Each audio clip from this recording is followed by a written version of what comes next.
Hello everyone, this is film talk studio. কী অবস্থা সবার?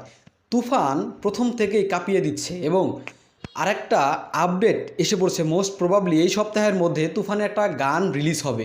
তুফানের গান ভাই, তুফানের টিজার দিয়ে যে সুনামিটা বয়ে গেছে পুরো বাংলার বুকে, দুই বাংলার বুকে, তো এখন যদি একটা গান রিলিজ হয় তাহলে কিন্তু সেইটা মানে কী পরিমাণ একটা হাইপ ক্রিয়েট করবে বা কী পরিমাণ আলোচনার শীর্ষে থাকবে, এটা জাস্ট আউট অফ থিঙ্কিং।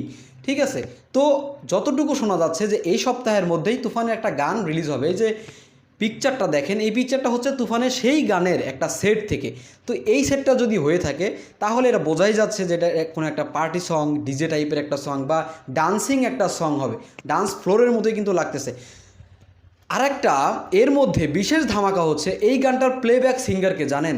এই গানটার প্লেব্যাক সিঙ্গার হচ্ছে প্রীতম হাসান। হ্যাঁ, আপনারা ঠিকই শুনেছেন, কোক স্টুডিও বাংলার প্রীতম হাসান প্লেব্যাক করতেছেন তুফান সিনেমাতে। সাকিবের কোনো সিনেমাতে এই প্রথম প্লেব্যাক করবে হচ্ছে প্রীতম হাসান। এর আগে কোনো বাংলা সিনেমাতে তিনি আসলে কোনো প্লেব্যাক করেছেন কি না এইটা আমার জানা নাই, কিন্তু সাকিবের সিনেমায় এই প্রথম তিনি একটা প্লেব্যাক করতেছেন, সেটা হচ্ছে তুফান সিনেমাতে।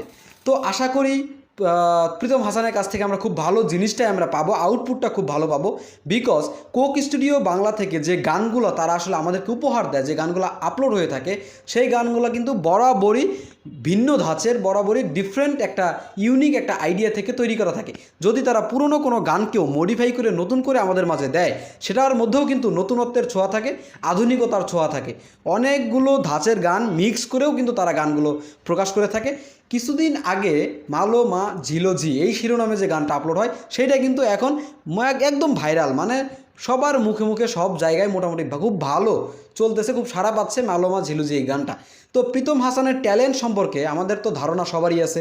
প্রীতম হাসান একজন সঙ্গীত আয়োজক, মিউজিক ডিরেক্টর, একাধারে তিনি একজন অভিনেতা, তিনি একজন শিল্পী। তো সব কিছুই প্রীতম হাসান। তো মোস্ট ট্যালেন্টেড মিউজিক ডিরেক্টর বা মোস্ট ট্যালেন্টেড সিঙ্গারদের মধ্যে একজন অন্যতম কিন্তু হচ্ছে প্রীতম হাসান, কোক স্টুডিও বাংলা থেকে। তো এখন কথা হচ্ছে যে তুফান সিনেমা একটা বড় ক্যানভাসের সিনেমা। দুই বাংলার মধ্যে সবচেয়ে বড় কমার্শিয়াল অ্যাকশন সিনেমা হচ্ছে তুফান। তুফানের কাস্টিং থেকে শুরু করে এডিটিং, বিজিএম, টিজার সব কিছু কিন্তু দুর্দান্ত, আউটস্ট্যান্ডিং ছিল এই পর্যন্ত। রায়হান রাফি কোনো কিছুতেই হতাশ করেনি তার দর্শকদের, সাকিবিয়ানদের, সাকিব খানের ফ্যানদের, বাংলা সিনেমা প্রেমী দর্শকদের।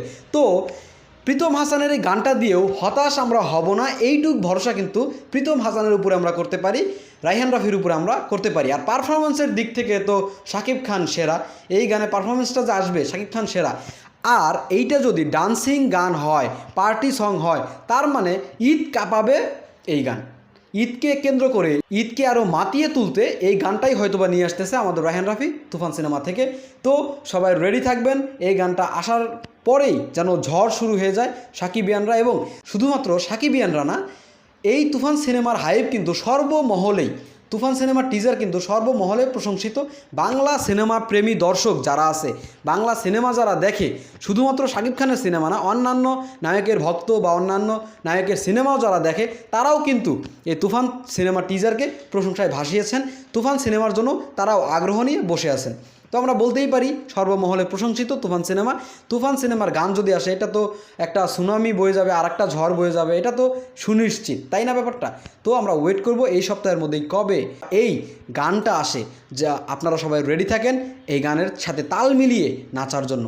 একটা মুভিকে হিট করানোর জন্য একটা গান হিট হওয়া যায় কতটা প্রয়োজনীয়, সেটা কিন্তু আমরা প্রিয়তমা মুভির বেলায় দেখেছি, রাজকুমারের মুভির বেলায়ও দেখেছি। তো যাই হোক, দেখা যাক এই গানটা কবে আসে, কি হয়। প্রীতম হাসান প্রথমবারের মতো শাকিব খানের সিনেমাতে কেমন গান গায়, কি পারফরমেন্সটা দেয়, এইটাই আমাদের দেখার পালা। জাস্ট এই পর্যন্ত ওয়েট করতে থাকেন।